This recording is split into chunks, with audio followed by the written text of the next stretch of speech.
In onda, l'avvocato risponde. Buonasera avvocati, a voi la linea.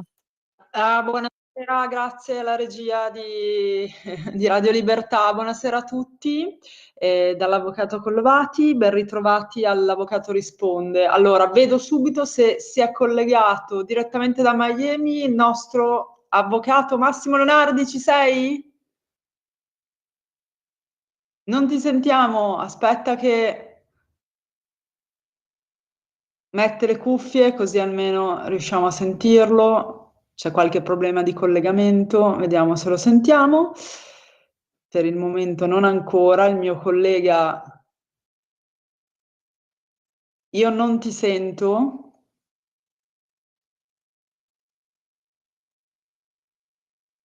Non riusciamo a sentirlo, vabbè. Prova a parlare.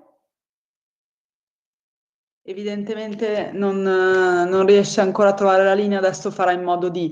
Allora, anche perché quest'oggi abbiamo una serie di cose molto interessanti da raccontarvi, anche molto attuali, proprio direttamente da, appunto, dall'America. C'è il nostro collega, come sapete, che segue con me tantissime questioni di diritto dal punto di vista previdenziale, dal punto di vista tributario, dal punto di vista fiscale. Aspetta che mi sta chiamando, ma purtroppo non lo sento. Non so se la regia può fare qualcosa, ma io non riesco No, a purtroppo è un sentirlo. problema di connessione di Massimo. È Qui è proprio tutto un a suo posto. problema. Ok. La connessione c'è, ma non riusciamo a sentire. Quindi è un problema di connessione o di audio? Credo sia di audio, però dalla regia non si può fare nulla. Proviamo a Credo sia un... richiamarlo, mi diceva lui magari, così magari Riesce ad anche solo essere? al Non ho sentito? telefono. Infatti ha abbandonato.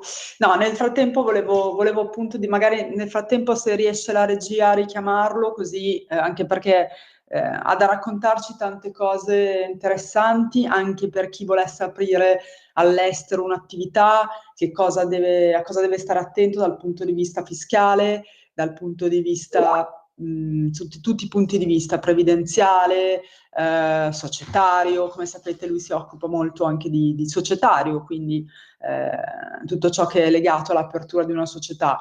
Con lui affrontiamo ogni giorno questioni di diritto previdenziale, ce ne sono sempre di più. Aspettate che forse è in linea, vediamo se riusciamo a... però non riesco comunque a sentirlo. Secondo me è meglio chiamarlo, cioè con una chiamata, ecco, facciamo... Queste sono... Hai il microfono spento proprio, ecco, scusate, questo è il bello della diretta. Come sapete l'avvocato risponde, va in diretta e non è che abbiamo da nasconderci. La diretta fa anche questo. Vedo proprio che ha il microfonino spento, quindi è quello che ci impedisce. Secondo me è un problema di audio, non di connessione. Comunque vado avanti io. Allora, come sapete, forse adesso, ecco, sei in muto. Sì. Allora, come sapete, quindi con Massimo ci occupiamo di previdenza ormai da anni e sono veramente tante le questioni che affrontiamo. Pensate che dopo la puntata, se riusciamo appunto a proseguirla, abbiamo anche un appuntamento con una delle tante persone che ha richiesto la nostra assistenza, in questo caso sul diritto di reversibilità, perché sono anni che non riescono ad ottenere questo diritto, che è un diritto, come sapete, che spetta al diciamo, coniuge, in primis al coniuge del defunto, che può essere appunto o la moglie o il marito, ma non solo il coniuge, questo diritto spetta anche ai figli in determinate situazioni di età e di studio, cioè nel senso che deve essere iscritto all'università, regolarmente studiare, cioè il diritto di reversibilità è sicuramente un diritto soggettivo assoluto, che peraltro è difficile che venga contestato, però l'INPS purtroppo fa anche questo, perché esistono delle regole quando si riceve, perché lo si richiede appunto alla morte del defunto, si può fare domanda, viene accettato su domanda di parte, meglio se fatta attraverso un patronato, una persona esperta, dico sempre non fate le cose da autodidatti, e una volta appunto inoltrata la domanda una volta poi accettato, comporta chiaramente l'erogazione di una somma che poi era la pensione del defunto. Questa somma assieme, diciamo, cumulata, che va a accumularsi con il diritto, cioè scusate, con la vostra pensione, che può essere una pensione di anzianità, se già la prendete, o anticipata, attenzione che non deve mai superare determinate soglie di legge. Dal punto di vista proprio di importi, perché se le supera l'INPS effettivamente a volte, giustamente, correttamente, ha diritto a richiedere, diciamo, per il superamento di quote, di quella parte di quota, la differenza che costituisce il superamento. Quindi effettivamente è sempre bene, appunto, prima di fare una domanda, chiedere una domanda di questo tipo, ma come anche per l'invalidità, chiedere magari un consulto e diciamo, onde evitare che l'INPS possa poi mandarvi delle comunicazioni spiacevoli che, come sapete, hanno anche molto tempo, c'è una prescrizione molto lunga per l'INPS per poter appunto inviare queste comunicazioni di richieste di restituzione importi, e in più comunque bisogna opporsi, perché l'alternativa è, se non fate nulla, è pagare o comunque accettare ciò che l'INPS vi ha comunicato. Anche in questo caso dalla comunicazione c'è un tempo abbastanza limitato, e quindi non perdete quei giorni che avete a disposizione per rivolgervi comunque a un avvocato. Questo è il consiglio. Poi sono comunque forme di ricorsi in autotutela che, diciamo, in prima fase, in fase amministrativa, possono essere fatti anche tranquillamente in autotutela, ovvero da soli, però noi non lo consigliamo mai, perché comunque bisogna avere una certa esperienza per scrivere adeguatamente il ricorso con i giusti riferimenti normativi, giurisprudenziali. Quindi il mio consiglio è quello sempre di rivolgersi, anche se avete un dubbio, eccetera, fare una breve verifica e rivolgervi all'avvocato di riferimento, meglio se è un avvocato che si occupa di previdenza. Quindi, siccome sono tante le richieste di restituzione importi, è sempre bene appunto fare prima questa verifica. Dicevo, per potersi opporre a queste richieste, come sapete, noi facciamo fare un ricorso amministrativo appunto entro dei tempi ben prestabiliti. Queste richieste possono avere ad oggetto svariate appunto richieste che l'INPS vi fa, non solo. Io vi ho fatto l'esempio della reversibilità perché appunto riguarderà un caso di cui ci occupiamo oggi. In realtà possono anche avere oggetto invalidità revocate, poi ci sono anche richieste fatte perché c'è stato un ricalcolo della pensione di anzianità, e questo ricalcolo ha, come dicono loro, senza neanche troppo specificare, con poca, diciamo, entrando non nel merito, dicono che questo ricalcolo ha determinato un debito, e il debito può avere qualsiasi importo. Abbiamo visto importi piccoli, importi grandi, lì chi più ne ha più ne metta. Abbiamo visto anche importi veramente elevati, vi assicuro, da capogiro. Una volta addirittura sono stati chiesti 100.000 euro indietro, che devo dire, ricevere una comunicazione con la richiesta di 100.000 euro, cioè non è proprio, insomma, non fa stare proprio tranquilli. Ecco, quindi lo strumento che abbiamo non è subito il ricorso giudiziale, quindi per fortuna la legge diciamo, con gli enti amministrativi, quando si tratta di affrontare appunto una questione, di dibattere, ma questo vale anche per l'INAIL, per esempio, nei casi di infortuni, malattia, c'è l'ente nazionale che si occupa appunto statale di questi casi, che è l'INAIL, e bisogna appunto, se si vuole comunque argomentare una qualunque opposizione, bisogna farlo attraverso questo ricorso, che ha dei tempi di risposta neanche necessariamente obbligata, nel senso che l'INPS non è obbligato a rispondere, e questa secondo me è una Celeste, pecca scusami se ti molto grande. interrompo. C'è Sì, Massimo al telefono. perfetto, l'abbiamo Sì, ritrovato. buongiorno, buonasera. Ciao, ma cosa mi combini? Ciao, Buonasera a tutti. scusatemi, ma allora, poi il problema è che Skype tra poco sapete che verrà addirittura eliminato. Io Sì, lo credo che sia un sappiamo, problema sì, proprio sì, di sì. Skype, perché fino a pochi minuti fa avevo fatto call senza problemi, adesso mi dava un problema sul microfono. Va bene, comunque ci sono.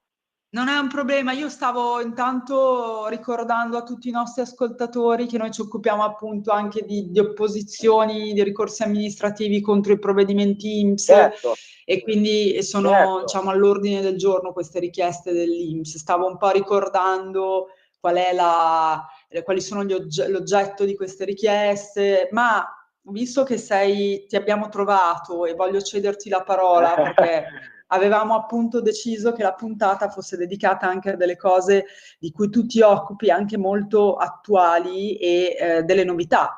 Cioè, per chi volesse aprire Sì, eventualmente una società, un'attività all'estero, a maggior ragione negli Stati Uniti, che siamo oltreoceano, quali accorgimenti deve avere? Come deve fare dal punto di vista fiscale? allora, Che cosa dire? Sì, allora, certo, come tu sai, io vengo qua da una vita, quindi conosco molto esatto, bene gli Stati Uniti e devo esperto. dire che da questo punto di vista poi ci possono essere dei problemi su altri fronti, ma dal, ma dal punto di vista della libertà economica e della possibilità che danno agli investitori tra virgolette, di aprire una società, devo dire che sono molto aperti, soprattutto da quando è arrivato Trump. Perché Ecco. adesso, per diciamo così, aprire una LLC, che sarebbe una sorta di SRL italiana, è l'acronimo di Ok, LTD, Società a Responsabilità Limitata. sì, È davvero, non dico come uno schiocco di dita, ma quasi. Pensate che negli Stati Uniti la figura del notaio non esiste. Pensate che negli Stati Uniti per aprire una società, un SRL, ci vuole circa 2 minuti, 3 minuti, basta recarsi da un commercialista. Questo si può fare anche online, cioè non è detto che siate per forza in Florida in questo caso. Parliamo della Florida, perché poi ogni sì. Stato ha il suo Ha delle regolamento. sue Sappiamo regole, che, immagino, sì, sapete sì, tutti, sì. esatto, sapete tutti che l'America è uno Stato federale, quindi ogni Stato ha la sua regolamentazione. Parliamo della Florida, dove mi trovo attualmente. LLC si apre anche stando dall'Italia. Il versamento che viene richiesto per ottenere il visto, attenzione, il visto che è quello più ambito, no? Che viene Sì, concesso per certo. 5 anni, nel momento che tu hai l'autorizzazione, richiedono un capitale di $100.000. $100.000 che possono essere anche ripartiti in più soci. Per esempio possiamo essere io, l'avvocato Collodati e un altro avvocato. Quindi Certo. diventano $33.000 a testa. È un investimento sicuramente che però consente di avere il famoso visto, cioè potete poi venire in America tutte le volte che volete, per 5 anni, poi può essere rinnovato. Come fare? Noi poi eventualmente potremmo supportarvi su questo e il mio viaggio è stato Certo. anche rivolto in questi termini. Innanzitutto identificare un commercialista locale che può aprire la società. Ovviamente va individuato il nome della società, il commercialista richiede questo versamento che può essere anche inferiore ai $100.000, però i Ecco, $100.000 stavo per servono per poi ottenere chiederlo. il visto. Ok. Esatto, No, stavo una appunto volta per dirti qual versati era il questi. limite, quanto si può versare minimo. Sì, allora è chiaro che l'obiettivo per un italiano, per uno straniero è avere il visto, quindi i Certo. 100.000 sono il biglietto per avere il visto, ok? È chiaro che se investi meno è soggetto a una procedura molto più complessa di autorizzazione, è possibile che non ti diano l'autorizzazione del visto e quindi in questo caso ti puoi recare in America solamente per 90 giorni, che è il periodo standard che consente a un italiano di venire in America per un periodo massimo di 90 giorni all'anno, capisci? Quindi diventa Certo, 3 molto mesi, limitato. sì, Quindi il sì. consiglio è Beh. aprire un Conviene LLC sì con aprirlo 100.000 in questo dollari. modo. Eh sì. Esatto, E, aprirla con 100.000 dollari. Dimmi. no, dal punto di vista poi, quindi una volta che sei aperto, come sono le regole fiscali? Allora, innanzitutto mi spiace darvi delle La notizie brutta così, notizia. ma ve le devo dire. Allora, dal punto di vista fiscale è un qualcosa di entusiasmante, posso usare questo termine, lo uso, perché pensate che in America le società non pagano tasse dirette, cioè non c'è l'IRES, le società non pagano tasse, 0 tasse. Che bello. Perché funziona così? Se ti scegli Un'utopia per il reddito noi. che si chiama, la metodologia di reddito che si sceglie si chiama pass-through, vuol dire reddito tassato in capo ai soci. Quindi la società non paga le tasse, ma le paga il socio in base all'utile della società. Non come in Italia, che paghiamo le tasse 2 volte, perché le paga la società e poi se la società distribuisce gli utili, li paga anche la persona fisica nella propria dichiarazione. Quindi c'è una doppia tassazione. In America ciò non accade, ce n'è una sola. E nonostante questo, le aliquote fiscali sono la metà delle nostre. Per fare un esempio pratico, Celeste, no? Sì. Mettiamo che Sì. il reddito sia intorno ai $100.000, no? Di reddito. No? Mettiamo che la società chiude con un utile di $100.000. Mettiamo che c'è solo un socio, che sono magari io, questi 100.000 entrano nella mia dichiarazione di redditi e sulla base di questo scaglione di reddito pagherò il 22% di tasse. In Italia, per una situazione del genere, si paga il 43%. Pazzesco, cioè il doppio, allucinante. Vabbè, la io metà, mi lascio ai commenti. metà, Celeste, ok? E in più c'è una possibilità di scaricare dei costi rispetto all'Italia che è incredibile. Cioè il principio americano sostiene che tutti i costi che una società sostiene siano deducibili totalmente, non in percentuali. Totalmente, questa è una grande notizia, caspita, totalmente è ottimo. Cioè, ottimo. In termini numerici ho fatto una piccola scaletta, poi se qualcuno volesse ci può contattare per avere una pianificazione fiscale, perché noi diciamo sempre, non è che uno si deve trasferire dall'oggi al domani, no? Deve valutare programmare la cosa, certo. Facciamo un esempio concreto numerico, giusto per dare un numero, ma dando numeri certi. Reddito italiano 60.000 euro, tasse totali 18.700 euro, con le aliquote progressive. Stessa situazione in Florida, 60.000 euro di reddito, tasse 8.253. Così è una cosa quindi è un terzo. Ok, 8.000, quindi è un terzo più o meno che risparmiate. Questo è la sintesi di tutto. Allora, quello che si vuole dire non è che siamo qua per dire lasciate l'Italia e andate via dall'Italia, ma se uno avesse una società italiana può benissimo aprire un'altra là. Cioè non è che siamo qua a dire che dovete togliere, questo io non lo faccio perché amiamo il nostro paese e vogliamo che gli imprenditori rimangano qua. Però è chiaro che un occhio anche da un'altra parte si può sempre dare, giusto? Diciamo che questo sistema incentiva, hai detto bene, incentiva il piccolo o grande imprenditore ad aprire anche un'altra realtà oltreoceano, magari avendo anche la doppia, cioè appunto quella in Italia e quella, come dici tu, in Florida, per esempio. È un incentivo a fare gli imprenditori. Il principio che loro usano è molto semplice, è un principio liberale, cioè se a un imprenditore tu concedi di avere più potere d'acquisto, dando più denari, evidentemente lui spenderà di più e così facendo aumenta il commercio, aumenta il prodotto interno lordo. Cioè è un principio che ovviamente è base, si studia in primi anni di economia e commercio. Cioè, è chiaro che se un regime di tassazione più agevole, un imprenditore sarà soggetto a fare chiamata, Massimo, scusami se ti interrompo, vediamo. Pronto? Chi parla? Sì, prego. Sì? Sì, buonasera. Salve, dica. buon pomeriggio. Salve. Allora, io ascoltavo la trasmissione che è molto interessante. Volevo però fare un appunto rispetto a quello che dicevate, cioè confrontavate le imposte di una società in Italia e in Florida, giusto? Sì. Certo, attenzione, okay. Attenzione però, devo correggere. Le imposte però si tratta di persone fisiche, perché poi con questo principio la tassazione va sulla persona fisica, non sulla società. Ok, perfetto, ancora meglio. Sulla persona fisica, benissimo. Allora, teniamo però in considerazione un elemento, cioè negli Stati Uniti, quando una persona ha finito di pagare le imposte sul suo reddito, deve ancora coprirsi i costi per quanto riguarda le spese sanitarie, perché è chiaro che la persona negli Stati Uniti, se non è assicurata e non si assicura per bene, nel momento in cui poi sta male lo lascia in mezzo a una strada, cioè non ha la possibilità di entrare. Guardi, Sì, quello è un altro discorso. Scusi, la devo interrompere. No, mi scusi, la devo interrompere perché quando sento queste cose sobbalzo dalla seggiola.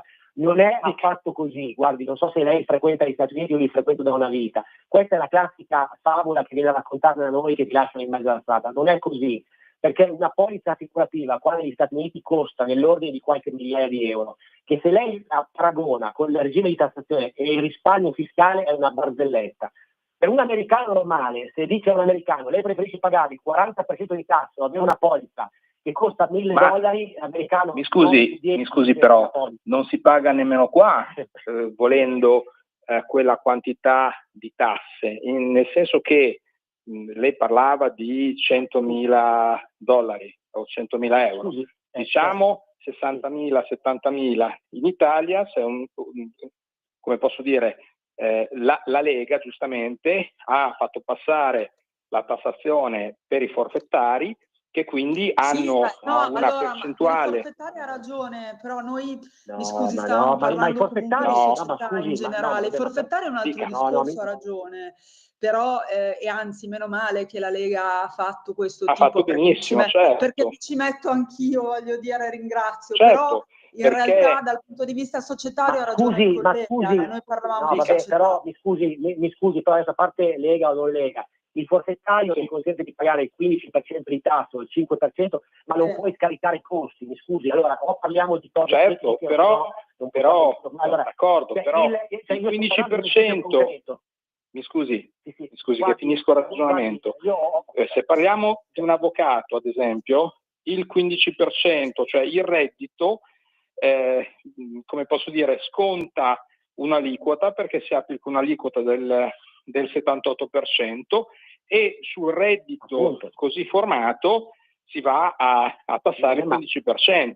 Mi chiaro scusi, che sicuramente il forfettario però il forfettario, mi scusi, è una persona fisica. Qua stiamo parlando di società.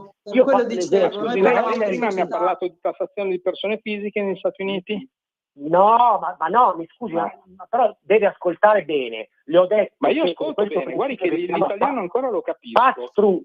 Ecco, allora, pass through, si chiama questo passaggio pass through, vada a controllare. Allora, consente a una società di capitali, LLC, se optato questo regime, di avere il reddito tassato non sulla società, ma sulla persona fisica. Già da questo punto di vista il risparmio è evidente, perché in Italia il reddito viene tassato 2 volte. La società paga il 24% di IRES e la persona fisica, quando distribuisce l'utile, paga a sua volta l'utile, lo capisce questo. È evidente che è un risparmio fiscale enorme.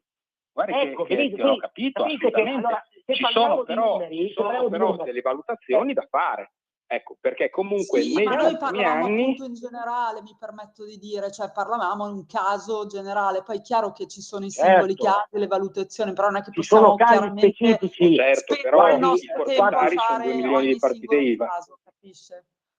No, ma guardi, la allora ringrazio, io adesso... purtroppo devo lasciare perché tra poco tra l'altro abbiamo anche Va bene, la vi pubblicità. saluto, arrivederci. Grazie per l'intervento, grazie a lei. Grazie. No, volevo solo precisare Scusate. che noi chiaramente, avendo poco tempo a disposizione, possiamo portare degli esempi veri, concreti su dei determinati casi. Poi è chiaro che ci sono una miriade di casi, cioè il forfettario, se volete parlo di forfettario, ma il forfettario riguarda le partite IVA, riguarda alcuni determinati. Scusa Celeste, adesso a parte tutto, però sentire parlare ancora di questi principi, io mi devo infervorare, perché poi se uno non viene in America, cioè sentir parlare ancora che ti lasciano in mezzo alla strada quando uno un incidente, cioè io sinceramente queste cose non le posso più sentire. È una barzelletta che ci hanno raccontato, ci hanno raccontato in Italia, facendoci credere che noi dobbiamo essere contenti della sanità pubblica in Italia, che non funziona, perché noi se andiamo a fare una visita, tu hai un problema, la visita te la mettono dopo 3 mesi, quindi di cosa stiamo parlando? Stiamo parlando del nulla, stiamo parlando del nulla. Effettivamente qualche anno fa c'era in giro qua in Italia questa voce, questa leggenda, però adesso probabilmente tu mi stai appunto proprio dicendo le novità, evidentemente non è più così. Ma ti dico di più, poi oltretutto, per spiegare ancora di più ai telespettatori che ci ascoltano, la polizza Sì. assicurativa, per un principio sacrosanto, viene fatta Sì. pagare in condizioni della condizione di salute dell'assicurato. Mi spiego meglio. Se Massimo Leonardi fa delle visite e gode di ottima salute, l'assicuratore applicherà una percentuale molto bassa di rischio, perché Massimo Leonardi sta bene, è un principio sacrosanto. È giovane, Questo. eccetera, eccetera, le giusto? solite... Invece capito? a noi tocca sobbarcarci le tasse anche per quelli che si drogano, che usano alcol. Perché? Perché evidentemente questo principio non c'è. Il nostro sistema fiscale consente che la Esatto, ci sono tassazione sia anche identica per tutti. principi. Cioè, e oltretutto non funziona neanche, perché quando noi dobbiamo andare a farci curare, ci mettono in lista No, la ma chiesa poi per il signore ha questa è la toccato situazione un reale. punto, adesso poi non è nostra intenzione continuare a parlare di questo argomento, però proprio ieri sera ero ad una cena con dei medici che dicevano che effettivamente è tristemente vero, la sanità pubblica in Italia, quindi tutto il mondo è paese, mi spiace dirlo, Certo. la pubblica tu ci metti anche 2 anni per avere una TAC, per poter ottenere una TAC, quindi o una risonanza magnetica, devi andare dal punto di vista, per la velocità devi andare dal punto di vista privato. Quindi purtroppo è tristemente vero anche qua in Italia, allora potremmo dire i tempi sono lunghi, quindi voglio dire ormai tutto il mondo è paese. Benvenga queste novità sulla sanità americana, perché vuol dire che anche lì insomma si sono resi conto che è giusto garantire il diritto alla salute anche Ma alla... poi, Celeste, sai benissimo che io faccio sport e ho fatto tanto sport anche in America, e non ti nego che è successo tante volte, non personalmente di avere un incidente, ma è una leggenda metropolitana che ti lasciano morire. Cioè dobbiamo smettere di far passare questi messaggi. Non si può più nel 2025 far credere che se non hai l'assicurazione ti lasciano morire. È una balla, non è vero. No, ma ti Curano stavo dicendo... benissimo. E se non hai la polizza assicurativa, c'è un fondo statale, per esempio per i turisti che vengono qua, che se hanno un incidente ti curano, ma è assolutamente falso. No, ma stavo appunto dicendoti, vabbè, dopo la pubblicità, a tra poco. Vai, a tra poco.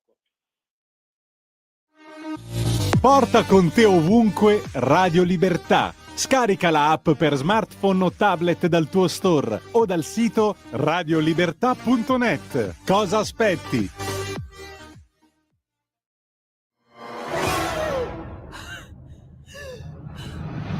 Pensa a respirare. Ora abbandonati. Che cosa vedi? Luce, oscurità, l'equilibrio. È tanto più grande. È stato un risveglio. Hai sentito?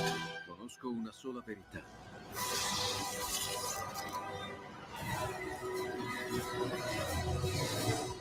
Movie Time ti fa entrare nel vivo del cinema, ti fa sentire come se fossi tu il protagonista del grande schermo.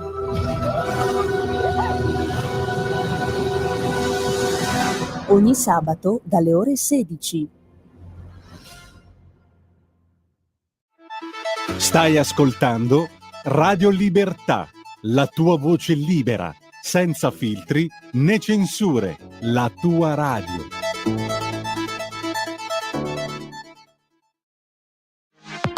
La tua radio è ascoltabile anche con la televisione in digitale. Sul telecomando della televisione digitale o del tuo ricevitore digitale puoi scegliere se vedere la TV o ascoltare la radio. Risintonizza i canali radio e troverai anche Radio Libertà, canale 252. Di nuovo a voi la linea. Sì, eccoci, bentornati all'Avvocato Risponde. Siamo in linea con l'avvocato Leonardi e stavamo appunto parlando di come aprire una società, che accorgimenti avere, eccetera, dal punto di vista fiscale, soprattutto in America. Io ricordo il numero di telefono per chi volesse in questa mezz'ora chiamarci. Sapete che ci fa molto piacere, potete fare domande di ogni tipo dal punto di vista giuridico. È lo 0292947222, chiamateci, mi raccomando, che siamo qua per voi. Massimo, sei ancora in linea? Ci sono, assolutamente, sono qua. Ok, allora no, ti voglio far continuare dal punto di vista...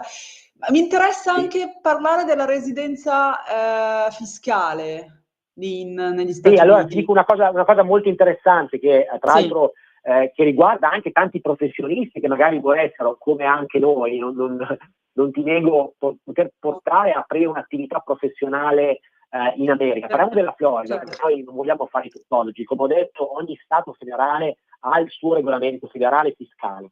Io conosco bene quello della Florida e quindi vi sto dicendo e raccontando questo. Qui in Florida, come ho detto, la soluzione migliore per avere un visto è quello di aprire una società SRL che si chiama LLC. Questa SRL, un ulteriore vantaggio in più di apertura che hanno loro, può essere aperta anche da degli avvocati, cioè mentre un avvocato in Italia non può esercitare la propria professione per il tramite di una società di capitali, in America sì. Questo è un altro principio clamoroso che differenzia enormemente quella che è la libertà economica negli Stati Uniti rispetto alla nostra. Gli Stati Uniti sono molto semplici, scusate le parole povere, ma dicono basta che tu produci reddito, a me non importa se tu lo produci come persona fisica, come società, l'importante è che tu fai andare l'economia. Quindi un libero professionista può esercitare, per esempio un avvocato italiano, può esercitare la propria professione in America, in Florida, aprendo una LTD, LLS, e iscrivendosi presente nell'albo degli avvocati stranieri in Florida, il famoso albo degli avvocati abilitati all'estero, no? Qui c'è anche da noi. Così facendo, No, questo è fondamentale, hai detto visto. bene.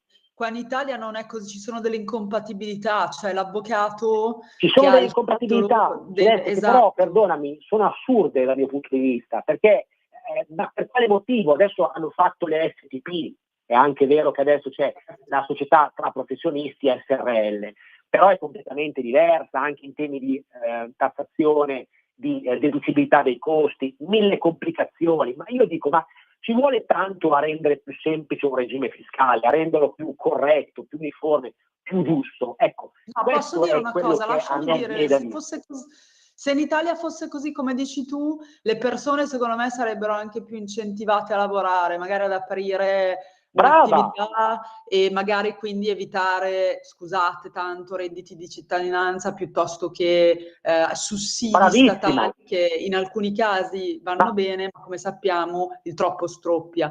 Quindi sinceramente io sono assolutamente una fautrice del togliere i limiti e seguire il modello americano. Da questo punto di vista non sarebbe affatto male, secondo me. Sarebbe assolutamente Celeste, io dico che una cosa, un principio fondamentale è quello che se diamo più potere d'acquisto agli imprenditori, che io dico, Celeste, e noi ne seguiamo tantissimi, fare l'imprenditore in Italia vuol dire essere un eroe, perché quella situazione di difficoltà che c'è adesso, portare avanti una società e fare profitto devi essere un eroe, questa è la parola giusta da dire. Coraggioso. È un principio che è faticoso, Celeste, ci sono 1000 rischi fiscali, lo sai anche tu, c'è l'INPS, c'è troppi problemi. Allora io dico, non si va da nessuna parte. INPS poi. Se diamo più potere d'acquisto all'imprenditore, automaticamente farà più investimenti, produrrà di più, è normale, Celeste, questo è un principio indiscutibile, capisci? No, la loro praticità, la loro concretezza fa sì che possano fare più ricchezza, mi viene quasi da dire, produrre più ricchezza, cioè è così però, perché se tu non hai limiti, anche chi ha magari un'idea, tante volte non la mette in atto perché sa già che riceverà magari, cioè dovrà purtroppo rispettare dei limiti e con l'INPS e con insomma l'agenzia poi scusa Celeste, il nostro telespettatore parlava del regime forfettario che nessuno vuole criticare, per l'amor di Dio, ma è un limite enorme perché comunque ti consente di fatturare lo so perfettamente. non oltre i 100.000 euro. Ma scusami, ma abbi pazienza adesso. No, giustamente mi dicevi non scarichi nulla, e se uno ha un'attività che vuole comprare un computer piuttosto che avere dei costi non scarichi nulla tranne quella percentuale di deduzione che è del 20%, ma è ridicola perché uno che fa investimenti importanti soprattutto in pubblicità supera ampiamente quella soglia, la supera ampiamente e quindi ti consente di non scaricare nulla di fatto. Lo sai anche tu, ne abbiamo fatti tanti. No, ma infatti tu una volta l'avevi detto, anche più di una volta in questa sede, secondo me uno deve, prima di aprire una società, che sia in America, che sia in Italia, deve farsi anche, specialmente in Italia, 2 conti Quindi pianificare, che è una cosa che hai sempre detto tu, Brava, giustamente, pianificare brava. proprio quali sono le spese, eccetera, e capire poi qual è di conseguenza il regime conveniente, perché altrimenti, cioè, è una leggenda. È vero che la Lega, per carità, grazie alla Lega, diceva il nostro ascoltatore, c'è il regime forfettario e ben venga, però è vero anche che, come dici tu, non sempre è conveniente, a volte può convenire addirittura avere l'IVA, perché Celeste, nell'equilibrio dei Celeste, lo costi. sai anche tu, Lo so, bisogna pensare in grande le mi cose. ha toccato personalmente questa cosa, lo so. Sì. No, ma Per volevo cui- dirti, non perché ti è toccato personalmente, volevo dirti che dobbiamo pensare in grande. Se davvero dobbiamo rilanciare il nostro paese, in generale fare delle misure di slancio dell'economia, dobbiamo pensare in grande, non certo al regime forfettario, dobbiamo pensare a ridurre la burocrazia e No, consentire ma alle certo, società poi di parlavamo capitali di di essere... società e anzi lasciami dire, l'Italia è anche un paese di gente comunque intelligente, persone che hanno studiato, abbiamo l'arte, io ti dico che ho a che fare anche un po' diciamo in famiglia anche con il campo comunque della comunicazione, pubblicitario, cioè ci sono persone con delle idee straordinarie, ma hai detto giustamente tu, cavolo, le idee ci sono. Ma se poi uno nel metterle in pratica si trova questi paletti fiscali, contributivi, vogliamo ricordare anche per esempio il discorso della doppia contribuzione, che noi appunto di cui ci occupiamo personalmente, anche quella è una Bravissima. cosa, capito, anche quella è una cosa che, cioè, in Italia è assurda, noi stiamo facendo delle cause proprio contro questa doppia contribuzione degli imprenditori, del socio imprenditore che appunto di una SRL. Quindi voglio dire, se siamo arrivati fino in tribunale è perché ci crediamo che dobbiamo eliminare delle zavorre, a mio avviso, che appunto impediscono anche di fare più ricchezza, come dici tu. Sono perfettamente d'accordo, Massimo. E tu l'hai toccato con mano andando in un altro paese, parlando anche con Brava, colleghi. ma io Celeste, quello che io dico tutti ai nostri telespettatori, ma lo dico con la massima umiltà e diciamo così, Certo, no, beh, chiaro, sono sempre pacatezza, dei è consigli quello che di chiediamo. non giudicare i fatti su quelli che vengono raccontati, ma andare e godere e vedere e toccare con mano la situazione, perché Certo. finché uno non va in un posto, non parla con gli imprenditori locali, non capisce cosa succede bene a livello di fiscale, non potrà mai fidarsi di quello che raccontano televisioni, giornali, che parlano in modo generale, generalista delle cose. Se un imprenditore vuole valutare un investimento, deve andare da un professionista, fare una pianificazione fiscale, valutare gli aspetti legali, fiscali, non basarsi di certo su aspetti che emergono da cronaca, ma vedere sul posto se vale la pena oppure no, attraverso professionisti che lo possono aiutare.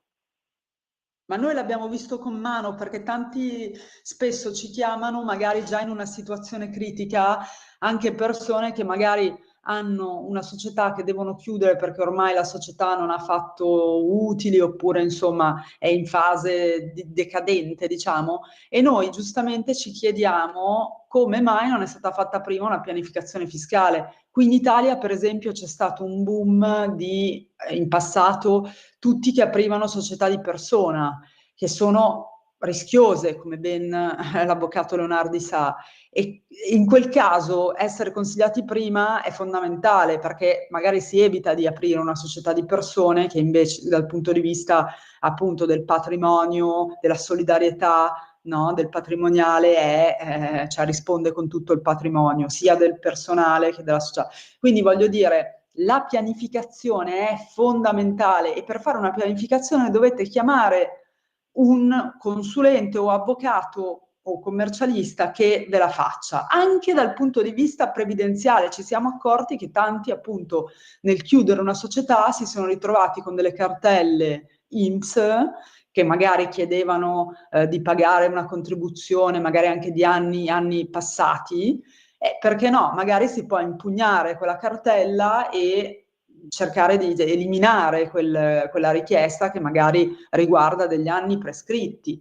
Dicevo prima che tu ti collegassi che per esempio dopo la puntata abbiamo un appuntamento che riguarda l'ennesimo indebito previdenziale, ovviamente senza fare nomi, degli eredi di una defunta, quindi riguarda una reversibilità, e addirittura sembra che sia arrivato 14 anni dopo la richiesta di indebito, che come sapete è assolutamente illegittima se arriva molti anni dopo. perché ok che sono tanti gli anni per l'INPS per poter chiedere le restituzioni, però non può andare oltre la decina d'anni, come tu ben sai, no?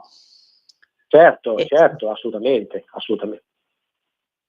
Sono tante, per quello che ti dico, secondo me, cioè nel senso, ma come in ogni materia, bisogna prima che magari si crei il danno, si crei la problematica, bisogna pianificare prima, parlare prima, prevenire, ecco, il problema. Questo vale Ma anche con certo, l'INPS, questo vale anche con l'INPS ma perché tante certo, volte abbiamo Celeste, visto.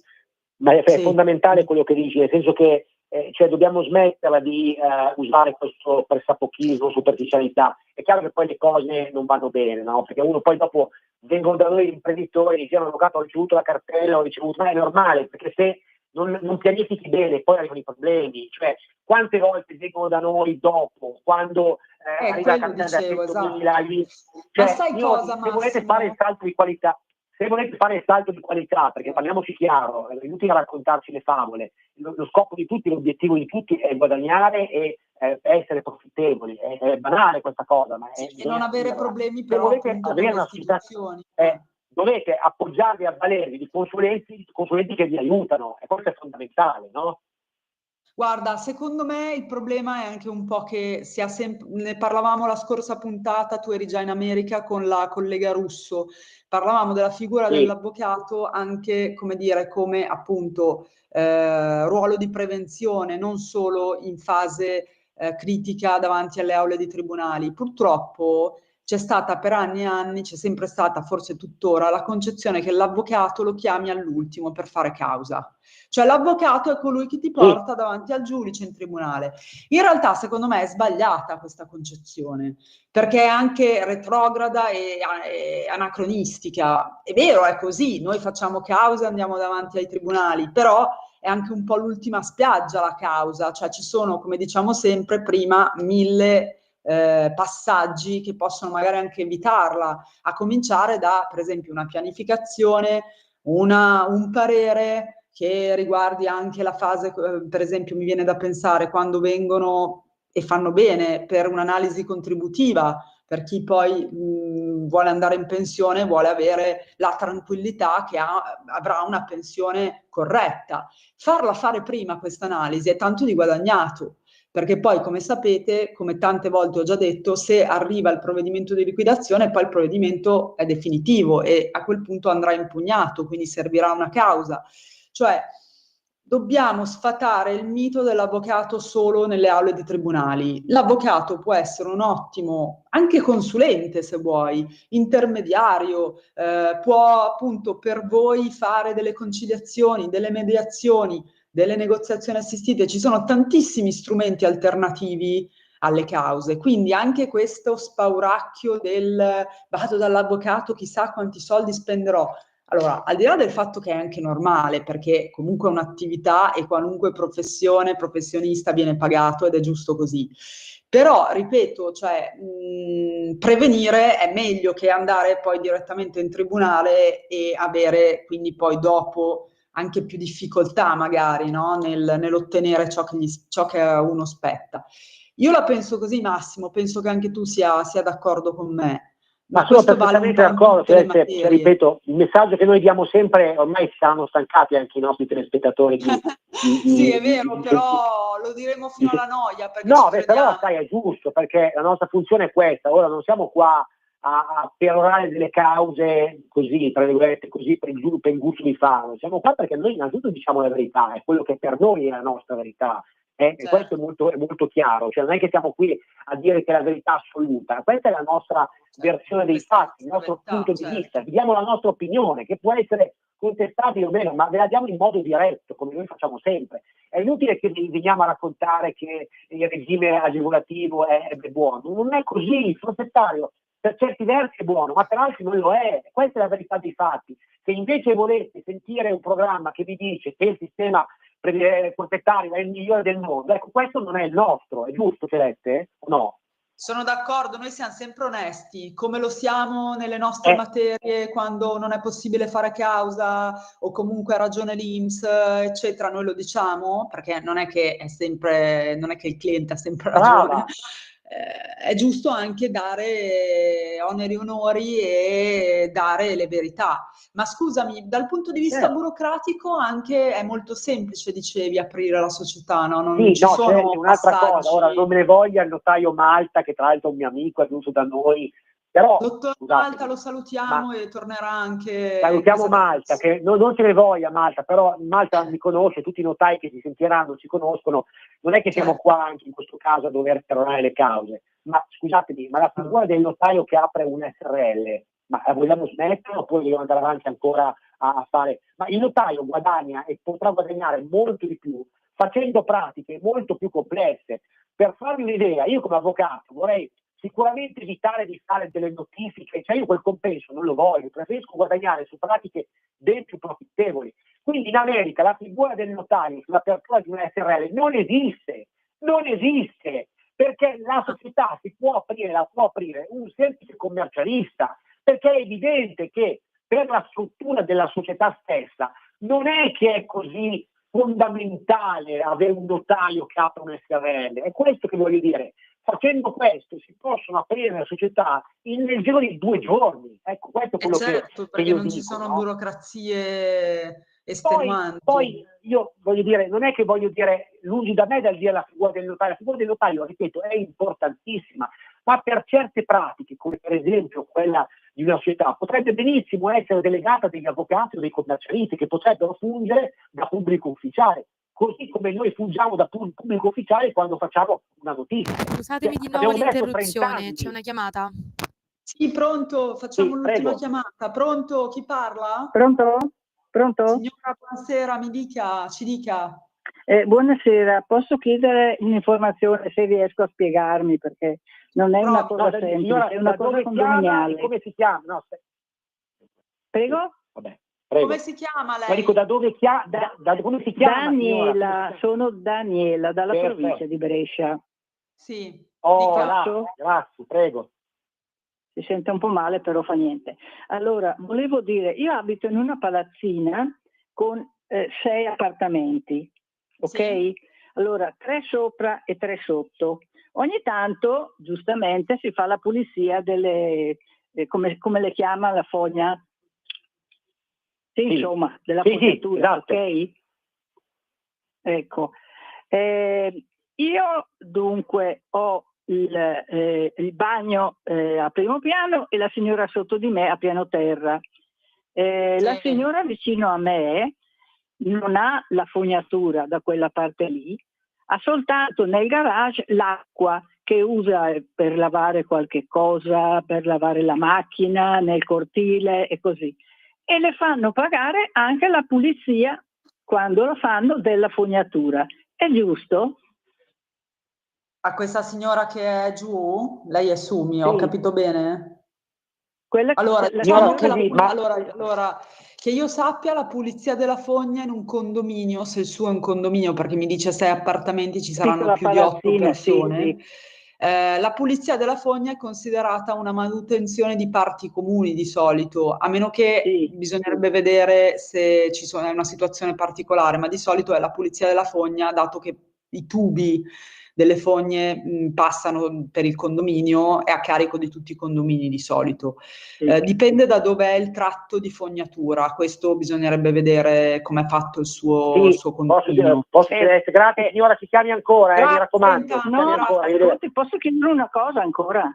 Sì, ci dica velocemente, prego. Che siamo in chiusura. La signora per cui ho parlato ha soltanto lo scarico dell'acqua del garage lì nel cortile, perché questa signora ha invece il bagno dall'altra parte, quindi non scarica lei come bagno, come fognatura. Va bene, ok signora, è chiaro, va bene, grazie, adesso le rispondiamo.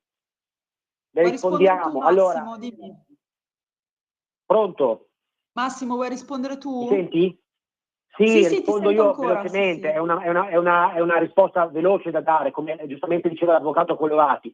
Essendo la fognatura una parte comune, cioè una spesa che è evidentemente di solidarietà dell'intero condominio va ripartita all'interno del condominio delle spese.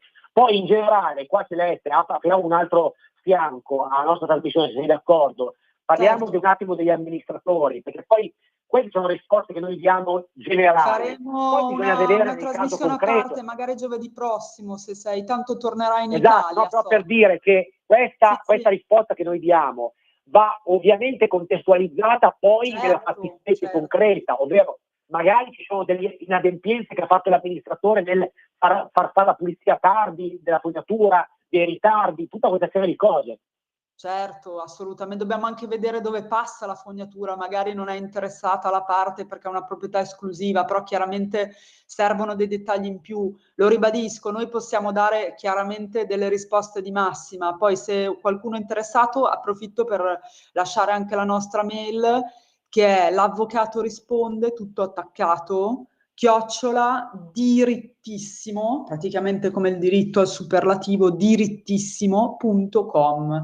Scrivete perché siete, di solito non scrivete molto, siete molto timidi e come sapete noi invece vogliamo un vostro riscontro, anche perché poi è dai vostri casi che noi poi magari prendiamo spunto per parlarne anche in trasmissione. Come vedete ci sono anche in condominio, che è una delle materie di cui si occupa anche di cui ci occupiamo, c'è veramente tanto da appunto da sapere, e ci sono sempre più sentenze nuove, insomma noi ci occupiamo anche di questo tema, magari dedicheremo la prossima puntata in modo tale che possiamo essere più esaustivi su questo tema. No Massimo, sei ancora in linea? O sei già a Ci sono, Celeste. Sei a surfare sull'oceano?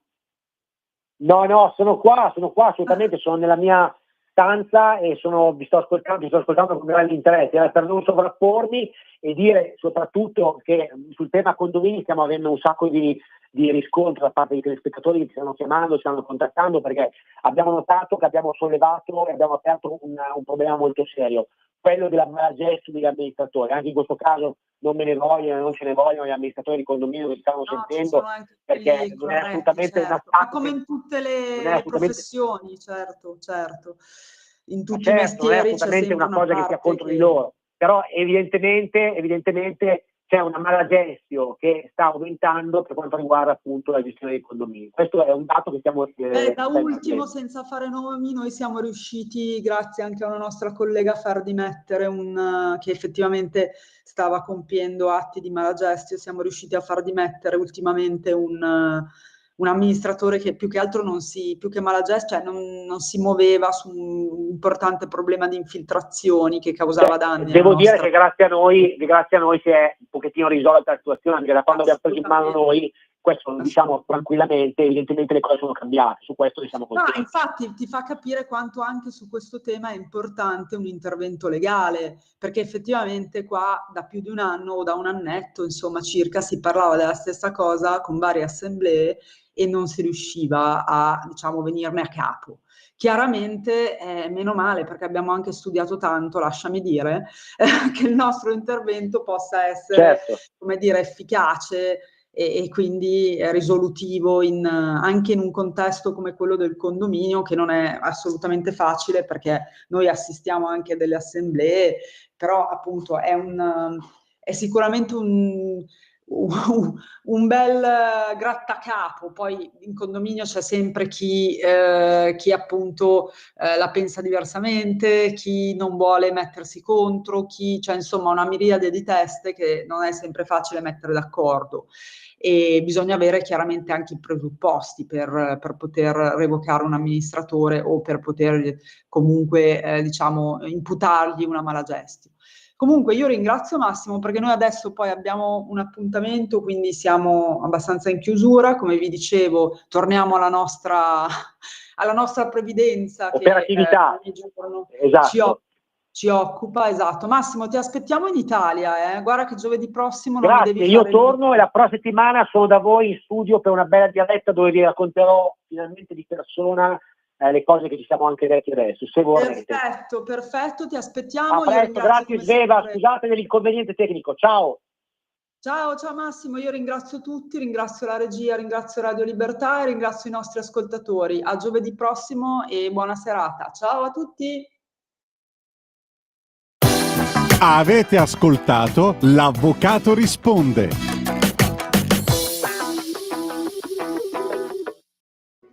Da oggi la tua